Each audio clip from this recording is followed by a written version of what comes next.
Hey Capricorns, how y'all doing? Welcome. We're going to be taking a look at your first half of June general reading here.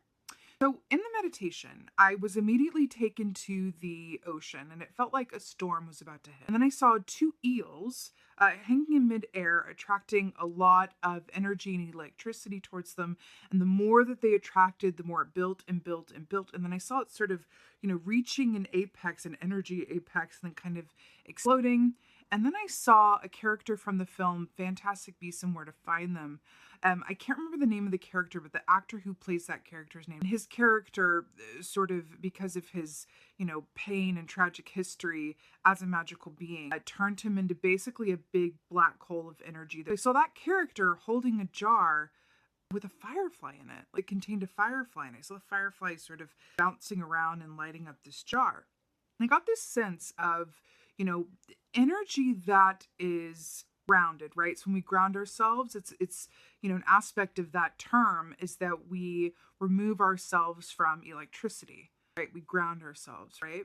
So energy that is focused, right, and grounded is very different than energy that is just sort of let loose to sort of like go in any direction, that it's not sort of focused in a particular way, either towards a particular goal or taking that energy and mindfully grounding and sort of, marrying that energy to a center within self, so that perspective is there and that there's a sort of, clarity and balance inherent with that, power surge, as it were. It's interesting because eel and firefly, right? We have two animal energies here that both have to do with energy. Right? So firefly energy is brilliant. It's about having big ideas. It's sort of akin to like Eight of Wands, where it's about upward movement and ascension, big ideas, upward climb, all of that, fast forward movement. But there's also an aspect that says that fireflies, as brightly as they burn, they also burn out. So it's about energy management, which is interesting. And then, eel medicine is so powerful. And that's very much about balancing the feminine and masculine aspects of oneself. When we look at those energetically, feminine energy in this context is about allowing oneself to receive. And the masculine energy is about giving and, an output of effort, right? I feel like that's a theme for you guys in the first half of this month, in terms of energy management and sort of mindfully going about where and how you put to use the energy that is coming your way and that you yourself are building. So really interesting stuff with the eels and the fireflies and the ocean side. Let's go ahead and see what your cards say. Hey Capricorns, let's go ahead and see what your animal energy is for the first half of June. Animal energy. Oh my goodness, very interesting, but isn't it always? So you have the bat here for your animal energy. So let's talk about this. This is very fascinating. This equates to the death key in the tarot, right? Which is about endings and new beginnings, things coming to natural endings or points of completion so that something new can begin and emerge, right? It's that cycle of life situation. Bat energy is very powerful, especially within shamanic practices, because we can tap into bat energy in order to see more clearly and have better facility around all of our senses, right? As humans, we can become very hyper-focused and just kind of like, tunnel vision is what I'm seeing. But bat allows us, with this medicine influence, to sort of open up and have the benefit of all of our senses. How do we feel about things, right? What are we sensing? Does it smell right? I'm hearing that. Like, does it smell good? I'm seeing that scene in, I think it's just the movie reference with you guys today, but I'm here for it. When Gandalf is, in the mines of Moria and he's trying to figure out which way to go with, the fellowship, and he goes, oh, I remember it's this way. And he's like, oh, you remembered? He's like, no, but the smell is less foul down here. And so it's about like what smells right, what feels right. Also, there's this aspect of the bat energy, right, with the nocturnal sense, which is interesting. That we were seeing the eels, kind of a stormy sea with the light, and then the firefly with the light and the dark, right? Because fireflies obviously are, you know, nighttime creatures. So it's interesting with the light and the dark here as well. You know, lastly, bat energy is very much about knowing that the aspects of yourself, right? Because think about the bat as an animal in most cultures, really. You know, there's a certain sense of like, ugh, or like, oh, is that mean? This is associated with that energy. So I feel like this is also, you know, calling you to look at the aspects of yourself that you may not bring to the forefront or lead with on a regular basis because they not fit within the status quo that you are participating in some way, shape, or form, whether that's in your personal life, your work sphere. You know, for example, you have an aspect of your life that you keep sort of sectioned off and private or separate from, you know, your work or vice versa, or whatever that is. And so I feel like there's an emphasis on whatever that aspect of yourself or part of your life is for the first half of this month, which is really interesting, especially as we're coming in to the new moon time, which is, you know, I feel like that is a new moon, which is really interesting as well. So beginnings, endings, light, dark, energy, stasis, all of those beautiful dichotomies. So let's go ahead and see what is going on for the first half of the moon. Oh, interesting indeed. 6 of Cups. Wow, wow, wow. So this is really interesting. So I'm first drawn to the 2 kids here, and I saw the 2 eels, right? And we were talking about what? Masculine and feminine energy. So this is very, very, I love that this is mirroring that in this way, because this is a very sweet way to mirror that energy. Also, we are looking at the 6th month of the year, and then we have the 6 of Cups here. So we're getting into summertime in the Northern Hemisphere, right? We're moving towards Litho. We're moving towards the time of year where it's all about the emotions, right? Water energy. So it's interesting here with the 6 of Cups as well, because this speaks of the past. This speaks of nostalgia, but this also speaks of, which is really interesting how it's lining up with the bat energy, this speaks of the aspects of ourselves that were either born to us, like we came into this lifetime with these inherent talents or interests, but it also speaks of what did we do as children, where the time just absolutely flew. Because I will tell you, so many times we are born into these bodies with what our soul purpose is, like right there in front of our faces in terms of our interests, right? Like for me personally, I was always drawn to, like, you know, the spirit and ghosts and ghouls and psychics and you know, Sarah McLachlan and all that kind of like energy. And then, you know, you life works on you and you know, go do this and you know, how am I going to make all that? But there's this real call to the aspect of you, I feel like, asking you, like, what do you really love? And how much of your energy are you focusing on that? That feels like rather the point, is what that feels like, Capricorn. What do you love and how much time, how are you focusing on that? Fascinating. 8 of Swords. Fascinating. Do you see how she has that blindfold on? Right? 8 of Swords. Traditionally speaking, this is very much about restricted vision. It's fascinating that this woman is standing in it's daytime, but she's got the blindfold on. So to her, it's nighttime. Again, day and night, right? Light and dark, masculine, feminine. It's fascinating here. Like the true dichotomy of it all. You know, 8 of Swords is also very much about being in a certain, you know, entrapped mindset that only you can free yourself from. The cure to an 8 of Swords moment or energy is a shift in perspective.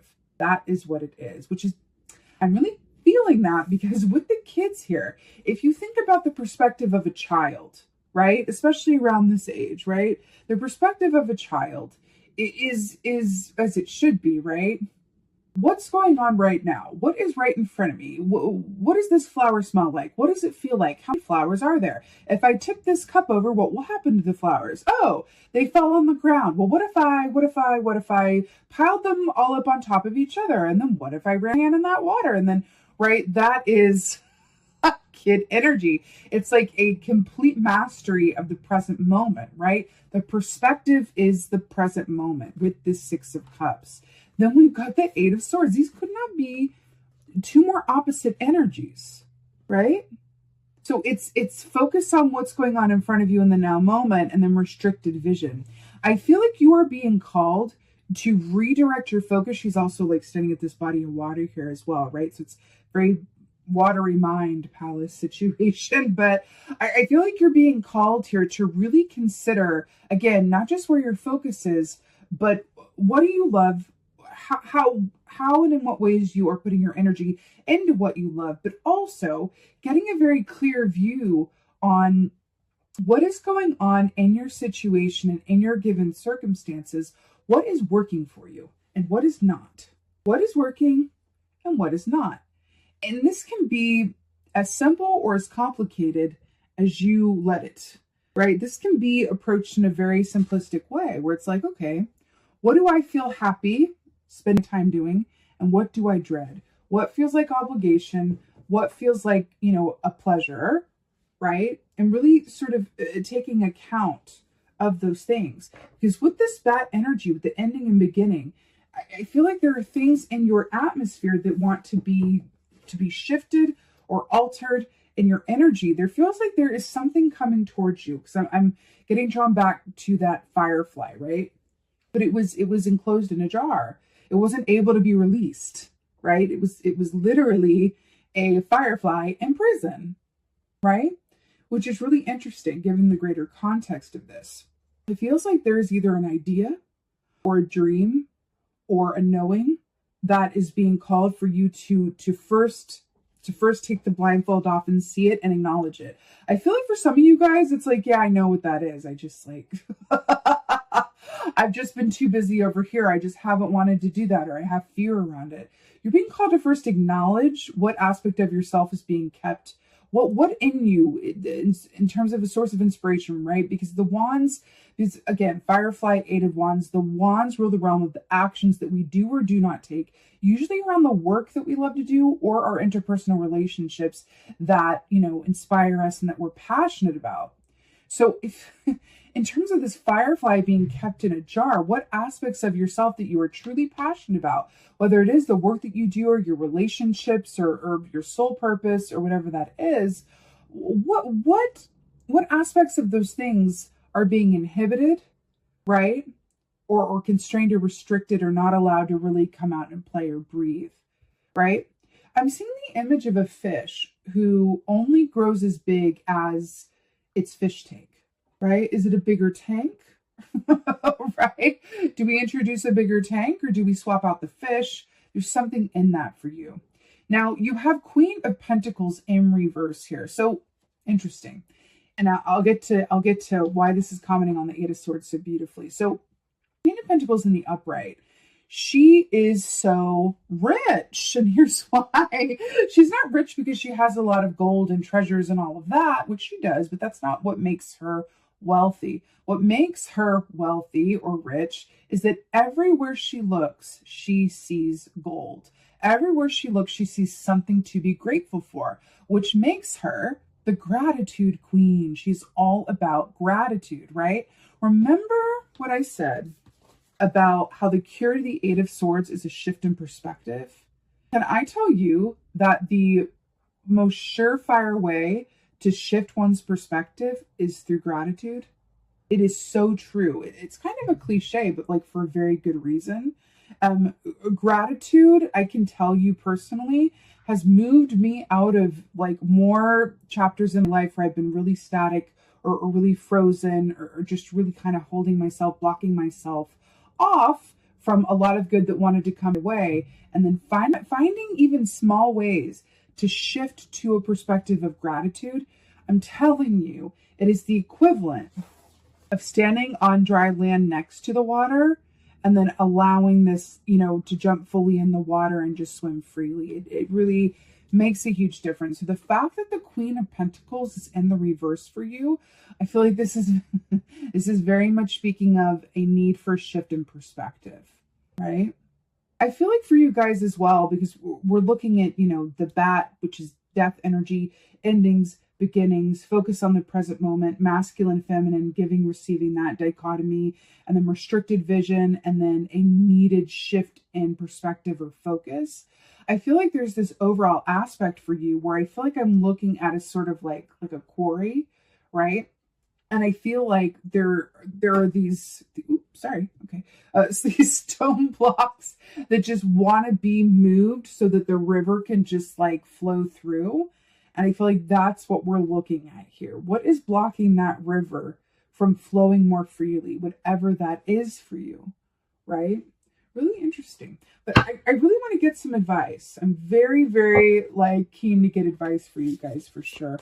We're talking about a shift in perspective and all of that good stuff, and going, what do you love and how much energy are you giving to it? Oh my goodness gracious. It's so good. Okay. So your advice is Seven of Wands. Fascinating. We've been talking about wands, right? Remember the firefly equates to the Eight of Wands. We have Seven of Wands here as your advice. So Seven of Wands, I always hear that John Mayer song, Bigger Than Body Gives Me Credit For, whenever I pull this key. And I feel like it's so true because Seven of Wands is very much about knowing that you have obstacles, right? But that you will surmount them with persistence and effort and patience and faith. That is Seven of Wands. You got some mountains to climb, but that's okay because you got your climbing boots. That's what this is. I'm actually hearing lyrics from another song called Worry No More. I just got shivers. The song Worry No More by Amos Lee. I'm hearing for you guys. There's these lyrics that say, keep climbing, keep climbing, keep climbing, worry no more. That's what that whole thing, it feels like your advice is Worry No More by Amos Lee. So it's a beautiful song if you want to give it a listen to get you into that, energy for the first half of June. This is very much about putting one foot in front of the other and knowing that you got this. But it's interesting because this is Seven of Wands. We're talking about Eight of Wands. We have Eight of Swords here. We're talking about Eight of Wands, which is an upward movement and ascension. And then we were seeing that firefly trapped in a glass bottle. So you are in between the Seven and the Eight of Wands right now, which is another way of saying you are in between putting in some effort, right? Making some edits and changes and shifting one's perspective to literally be broken free out of that, glass jar and flying straight ahead through to the Eight of Wands, upward movement, ascension, progress, a lot of good, fast energy, right? It's interesting here as well that we're looking at the Queen of Pentacles who's in her lush garden and is so, just got it all going on. Everything is ripe and in bloom in the reverse. And then we have the Seven of Wands, which is like someone has clearly raided this garden and eaten all the good stuff and just left it kind of rotting as well. I'm just hearing to keep moving forward, that there's this aspect of like your perseverance is going to pay off. In order to help you get to the other side of this, it's about a shift of perspective, steeping into that gratitude of what is working and knowing that everything that you desire, your happiness, your fulfillment, you living out your life's purpose, your financial abundance, your relationship abundance, whatever that is on the other side of you being willing to take a look at your given circumstances and being willing, like the bat energy, to make shifts and edits as needed, right? Let's go ahead and get an oracle for you. I'm feeling like the clipboard read. Let's do this one. Oracle for the Capricorns. Oh God, stop. It's so good. So we have the Eyes of Beauty, positive expectations and clarity. Hello and goodbye. And we were talking about this already. Also, it's the number 5 plus 2 is 7, which is your advice. These Seven of Wands. Keep climbing, keep climbing, keep climbing. So, right. The Eyes of Beauty, positive expectations and clarity. Is she not in a garden? And we're seeing this garden reversed and this garden up here and the kids in the, it's amazing, right? I'm hearing that for you guys as well. With this shift in perspective and with the positive expectations and clarity, I feel like it usually goes without saying, but I'm going to say it. Nature. I'm telling you, that is the great, back to your meditation as well. Remember, we're talking about grounding yourself, removing the electricity, removing yourself from those currents, and grounding yourself within nature, within that environment. I feel like that's a little tongue-in-cheek message for you as well from spirit, because all of this nature here is saying like, A lot of this can be accomplished through literally separating yourself from technology, even if just for a couple of hours or whatever, and just allowing yourself to be in a quiet space with your feet on the earth, taking a walk or just outside of those currents, because you have a lot of energy around you right now. It's building, it's building, it's building. And you're being asked to just sort of like step outside of that, get a larger but clear view of what's going on and what could be, and then move from there. But there's a lot of energy. Look at this. Hello, please come here. Look at this skunk. Like these Seven of Wands are being aimed at this skunk, which is, by the way, the tail is up about to like spray, in a defensive position, right? I'm hearing to really just like separate yourself. Positive expectations and clarity, positive expectations. We were talking about being in between the 7 and the 8 of Wands. It is coming to you. It's just about allowing yourself to step into that gratitude energy, and in doing so, have greater clarity around your situation and whatever shifts and edits need or want to be made within your highest and best good, so that you can, most of all, more than anything, enjoy your life. Because truly, that is what it's all about. If you are enjoying your life, then you are fulfilling your soul purpose in some way, shape, or form. That is the T. It's about, how are you feeling? Are you enjoying your life? That's what it is. Because there are people who have all the money in the world, have great families, have all of the, ABC, XYZ, that people say, oh, like that's a good life. But within that life, they're absolutely miserable, right? And then there are other people who have very little, right? But they're quite happy, right? That gauge is really about how you feel, and are you enjoying yourself? Are you these kids with these cups of flowers, right? Are you closer? Where are you in these two, right? How close are you to 6 of Cups, or what do you do when you are in the 6 of Cups energy here, like these kids? And what do you do when you're in the 8 of Swords? Start observing that within for yourself during this time, and allow that energy of the moon to kind of bring you to greater clarity and those aspects that may not be so highly visible to you, or maybe you don't look at as often, right? It's not always glaringly obvious. Sometimes it takes some, discerning effort in order to be willing to see, right? But really good, Capricorn. I'm sending you so many blessings for the first half of June. I so hope that this helps and resonates. If so, please do let me know in the comments below. I love reading your comments. Please like, please share, please subscribe. I so appreciate you guys for all of that. And with that being said, as always, thank you so much for being here. And most of all, thank you for being you. And be well. Until next time.